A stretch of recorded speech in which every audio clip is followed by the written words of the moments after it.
Bonjour à toutes et à tous et bienvenue dans cette nouvelle vidéo qui va s'adresser exclusivement aux coachs sportifs qui se lancent sur le marché. On va revoir ensemble les 8 étapes indispensables pour devenir coach sportif. Si vous n'avez pas encore au moins 3000 € de chiffre d'affaires, sachez que vous devez forcément louper une de ces étapes aujourd'hui qui est indispensable pour se lancer sur le marché. Avant de démarrer cette formation gratuite, sachez que vous pouvez avoir accès à toutes nos formations.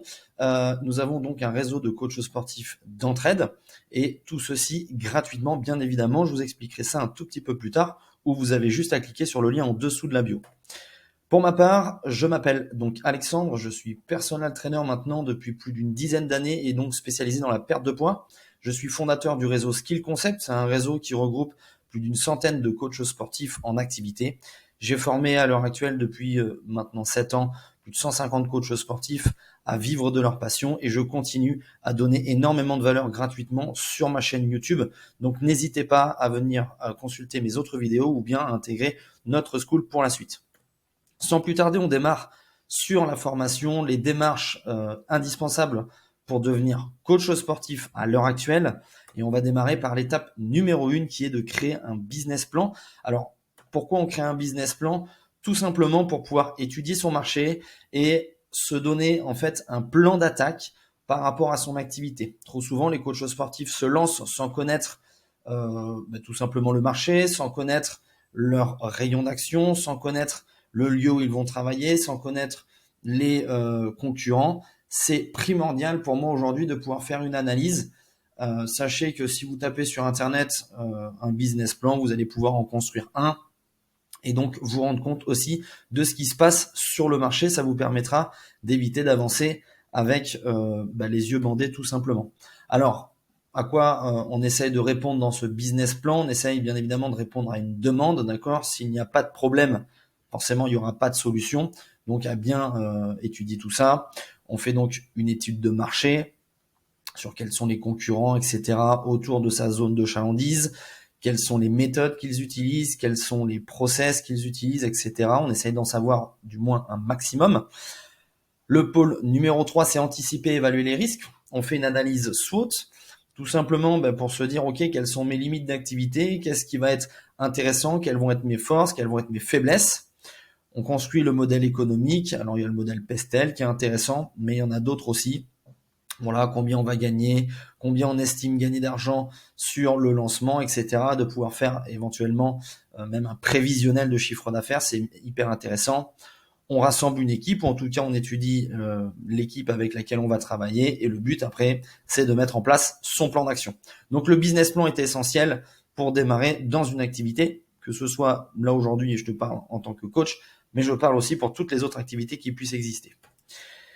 Le deuxième point qui est important, c'est de choisir correctement son statut. Alors, je vais vous montrer différents ici statuts. Bon, il y a 2-3 petits chiffres à mettre à jour puisque ça évolue constamment. Souvent, on est un petit peu perdu face aux nombreux statuts juridiques. Aujourd'hui, vu qu'on travaille en France, on a besoin d'être déclaré.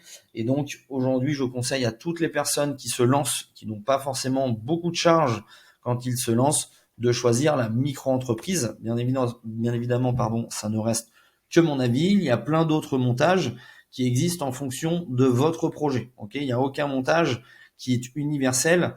Tout dépend des projets, tout dépend de votre situation actuelle. Si vous avez de l'immobilier, pas de l'immobilier, si vous souhaitez voyager, pas voyager, etc. Il y a plein de choses à prendre en compte. Sachez que si vous avez des questions là-dessus, je peux vous conseiller, parce que du coup, je suis quand même en contact de pas mal de coachs. Maintenant, ce n'est pas mon métier premier. Si vous souhaitez avoir des informations très, très, très précises, allez voir plutôt un avocat ou bien un fiscaliste. Mais attention, ce type de démarche-là a un gros coût. Et donc, pour lancer son entreprise, si on veut diminuer les frais au maximum, la micro-entreprise, c'est vraiment le modèle au départ le plus facile. Après, si vous allez avancer, que vous commencez à avoir des charges, il peut y avoir le modèle déclaration contrôlée et d'autres, bien évidemment, statuts qui peuvent être hyper intéressants. C'est bien de connaître son statut. Pourquoi? Parce que ça vous permettra de ne pas trop dépenser d'argent sur la partie imposition. C'est aussi hyper important de gagner de l'argent, ok, mais d'en dépenser le moins possible et d'être surtout protégé c'est l'essentiel. Donc, choisissez correctement votre statut et pour ma part, je vous conseille la micro-entreprise pour démarrer. La partie numéro 3, c'est une partie qui est très souvent sous-estimée, c'est la partie contractuelle. Lorsque vous vous lancez en tant que coach, souvent on fait des contrats, je vais dire un petit peu à la volée, on est là, on serre une poignée de main, on envoie une facture et c'est OK. Non, aujourd'hui, je vous conseille de vous professionnaliser. Le coaching sportif commence à monter en gamme en France et si vous n'avez pas de contrat, aujourd'hui, vous ne serez pas protégé. Et donc, de ce fait, ça me manquera derrière de consistance si vous avez des problématiques avec vos clients. Donc, je vous invite à obtenir un contrat le plus rapidement possible. Nous, on en met à disposition dans notre school. Si ça vous intéresse, vous avez juste à rentrer dans notre plateforme qui est gratuite. D'accord? Mais si vous souhaitez en faire un par vous-même, je vous conseille de vous rapprocher d'un avocat. Ça coûte entre 150 et 200 € pour des contrats de premier niveau. Après, si vous souhaitez bien évidemment vous protéger de plus en plus, eh bien, vous devrez payer encore un petit peu plus. Mais voilà, ceci étant, c'est un investissement qui est très intéressant à mettre au départ pour protéger votre activité de quelconque récalcitrance si jamais vous avez des impayés. Donc, pour rappeler, un contrat est une convention qui crée des obligations et suppose un accord de volonté entre au moins deux parties. D'accord? Ça vous permet, comme je disais juste avant, de vous protéger. Ça vous permet aussi d'être clair avec votre client dès le départ. Ça montre aussi, du professionnalisme et ça donne aussi des engagements, que ce soit de votre côté et des responsabilités aussi de votre côté, mais même aussi de la part de votre client. OK? Passons par la suite. Définir son offre, c'est aussi une phase importante, même si elle peut être bien évidemment dans le business plan, mais je voulais la détailler au maximum. Trop nombreux sont les coachs sportifs qui vendent encore des carnets de séances. D'accord? C'est le vieux modèle. Alors c'est un modèle qui est intéressant si vous avez déjà une activité principale, d'accord? Vous êtes salarié, que voilà, vous avez une activité avec votre principal chiffre d'affaires dessus. Si vous voulez compléter votre chiffre d'affaires avec un carnet de séances et de pouvoir les mettre un petit peu quand vous le souhaitez dans votre agenda en fonction des disponibilités, c'est intéressant. Mais sachez qu'en termes de régularité, en termes de projection, c'est le pire des modèles. Sachant qu'en plus, vous vous concentrez uniquement sur des séances, vous n'apportez aucun bénéfice à votre client à part juste faire des séances, ce que je trouve aujourd'hui très limité par rapport au système de coaching et à l'évolution qui se passe à l'heure actuelle. Moi, je vous conseille l'abonnement. Pourquoi? C'est déjà plus facile de vendre des prestations qui sont premium et ça vous permet aussi d'avoir une régularité en termes de paiement. Vous savez exactement ce qui va tomber. Je vais vous donner une petite anecdote. Pour ma part, quand j'ai commencé le coaching, j'ai fait une des erreurs que tout coach doit faire un petit peu au départ, même si j'essaie de pas vous la faire, c'est que je suis arrivé au mois d'août, tous mes clients sont partis en vacances, et donc j'étais sur le modèle de carnet de séances au départ, donc c'était il y a maintenant 9 ans quand j'ai commencé.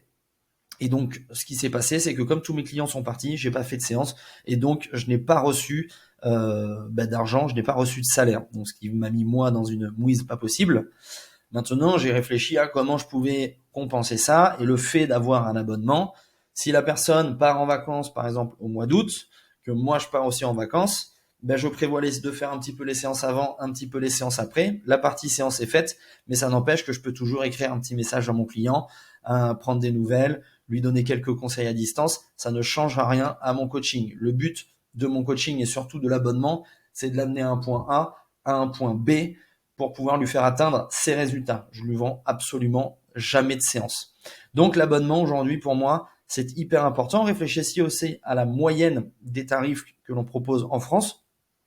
Trop peu sont les coachs qui vendent au-dessus de 50 €. J'ai même vu par expérience des coachs sportifs qui vendaient des carnets de séances à 10 balles de l'heure. Sachez que si vous êtes indépendant, c'est très grave de faire ça. C'est pire que du CDI.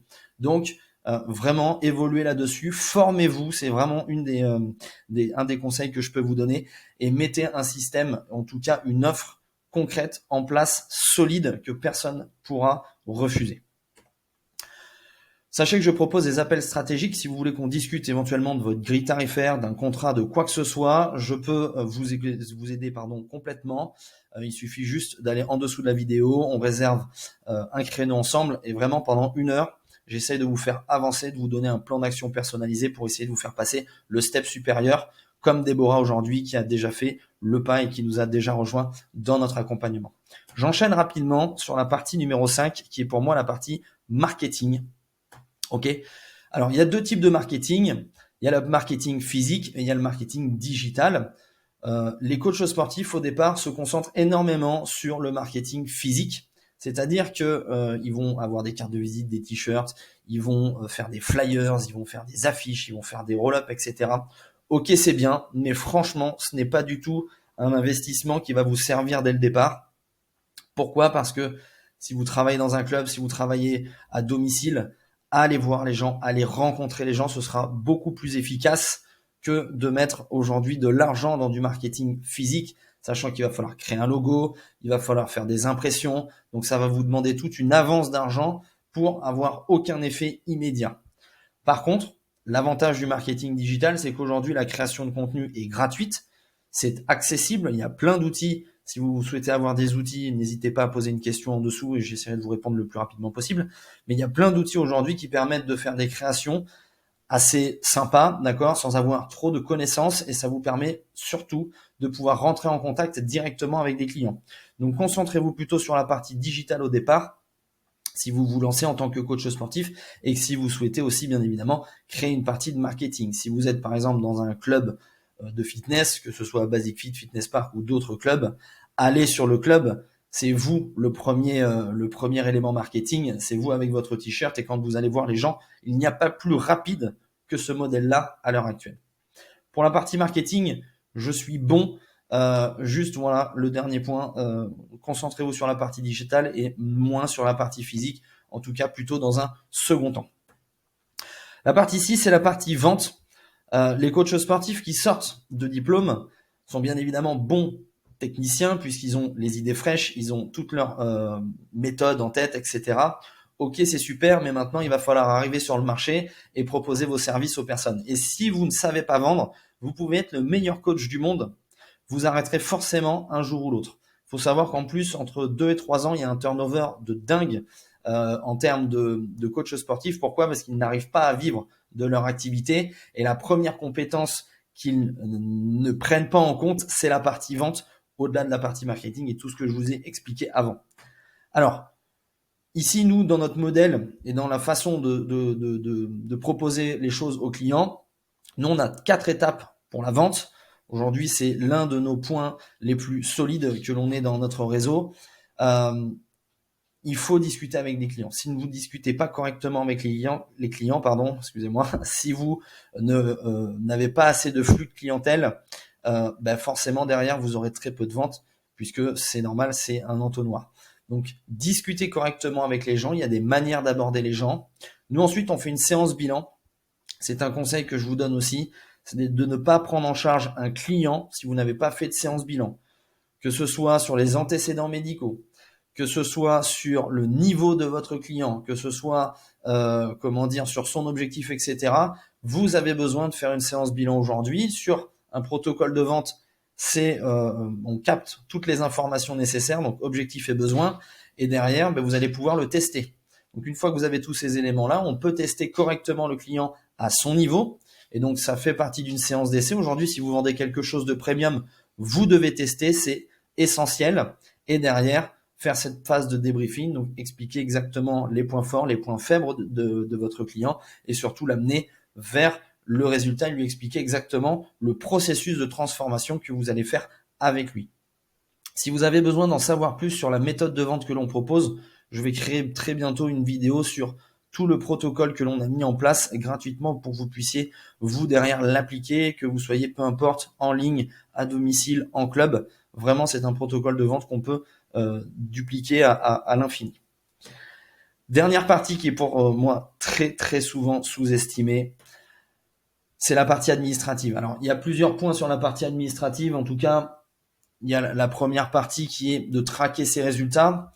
Quand je fais le point avec mes coachs, la majorité de leurs erreurs, c'est de dire « Ouais, bon, j'ai quelques clients. » Ouais, mais en fait, ça ne suffit pas aujourd'hui. Si tu veux vivre et avoir une entreprise qui pérennise dans le temps, il faut absolument savoir combien est-ce que vous avez de clients, le panier moyen de vos clients. Ça vous permettra de travailler et d'une part sur votre activité. Est-ce que vous avez besoin d'avoir plus de volume client? Est-ce que vous avez besoin d'évoluer sur la partie vente? Est-ce que vous avez besoin d'évoluer sur la partie délivrabilité? Sans traquer ces résultats, il est impossible, là je parle en tant que formateur ou même consultant, de vous aider à évoluer. Donc première des choses, traquez au maximum vos résultats. Si vous avez besoin d'avoir des tableaux de tracking, sachez que dans notre school, on met aussi à disposition des tableaux de tracking. Tenir sa comptabilité à jour, c'est pareil, il y a les coachs qui ont un petit peu peur de ça. Sachez qu'aujourd'hui, c'est très facile quand vous êtes en micro-entreprise et que même à l'heure actuelle, si vous souhaitez déléguer cette partie-là, il y a des services qui sont externes. Aujourd'hui, il y a du secrétariat à distance qui vous le font. C'est vraiment pas cher et si c'est quelque chose que vous détestez, vraiment déléguez-le rapidement. Comme ça vous permettra quand même d'être à jour et de ne pas avoir de problématiques par la suite et déclarer correctement vos revenus. On sait que dans le coaching, c'est un métier où on peut faire rapidement du black. Vraiment, je vous invite pas du tout à le faire et surtout d'avoir tout comptablement bien tenu. Ça vous permettra d'avoir une entreprise sereine et vous aussi d'être serein et de pas courir après vos papiers. Voilà. Donc en termes de récapitulatif, en 1, le business plan, hyper important. On étudie un petit peu ce qui se fait. On prend la température du marché, c'est essentiel. Ensuite, on choisit son positionnement juridique. Qu'est-ce qu'on va choisir? Donc moi, je vous conseille la micro-entreprise. On définit son offre. Arrêtez les carnets de séance, passez sur de l'abonnement. Formez-vous à la vente, c'est essentiel. Ensuite, le contrat. Et il y a un contrat professionnel. N'arrivez pas avec un bout de papier et juste on serre la main et faites comme ces coachs qui font du coaching sauvage. Vraiment, évitez ça absolument. Développez votre marketing progressivement. Ne mettez pas toute votre attention au départ dessus. Le digital est beaucoup plus efficace. Et donc cette partie vente, on se forme sur les méthodes de vente. Je ne parle pas sur son offre, mais là vraiment les méthodes de vente. Et la tenue administrative, on traque ses résultats et on tient à jour son entreprise. Ok? Alors, le dernier point sur lequel je voulais vous aborder, c'est les étapes concrètes lorsque vous vous lancez sur une zone. Bon, on se dit, voilà, vous avez toutes les étapes, mais qu'est-ce que demain je fais en premier et tout ça? Donc, en termes d'action, la première des choses, c'est de prendre contact avec son environnement. Là, je vais parler d'un club, par exemple, de sport. C'est de prendre contact avec les équipes, savoir qui est-ce qui travaille dans le club, connaître la politique du club, donc quelle dynamique ils sont, connaître les offres du club. On a encore des coachs sportifs qui sont là et qui ne connaissent pas du tout les offres d'un club de sport. C'est terrible. Vous travaillez dans un environnement, on vous met des outils en place et vous ne vous forcez pas à apprendre les offres, sachant qu'en plus les offres aujourd'hui, il y en a 2, 3, 4 avec 2 options. Franchement, c'est hyper facile. Et ensuite, prendre contact avec les adhérents, être proche d'eux, les éduquer. Donc du coup, c'est la partie numéro 2, mais prospecter, ça c'est le gros mot qu'on utilise, mais discuter, animer, conseiller, éduquer, c'est vous qui faites la dynamique de votre club. D'accord? Ensuite, la troisième phase, c'est la phase de vente. Passez un maximum de monde dans votre phase de vente. On fait des bilans, on fait des essais, on conclut les ventes. Ça, c'est hyper important. Si vous ne faites pas ça au départ, vous pouvez être un coach indépendant si vous voulez, mais vous ne ferez pas de chiffre d'affaires et donc du coup, votre entreprise ne fonctionnera pas. Donc, soyez rigide avec ça, mettez-vous en place un système et ensuite, mettez en place gentiment du marketing et surtout le marketing digital. Voilà un petit peu pour ce que je peux vous apporter sur les étapes indispensables pour vous lancer en tant que coach sportif. Juste pour nous rejoindre, encore une fois, soit vous souhaitez passer l'étape supérieure et vous souhaitez avoir un appel stratégique où je vous donnerai pendant 1 heure 100% de mes connaissances de manière personnalisée pour pouvoir vous passer le step supérieur. Si vous souhaitez avoir mes formations à disposition et les documents PDF ou les annexes, n'hésitez pas à rejoindre notre school. Tout est en dessous dans la description. Moi, je vous dis à très vite. Ciao, ciao.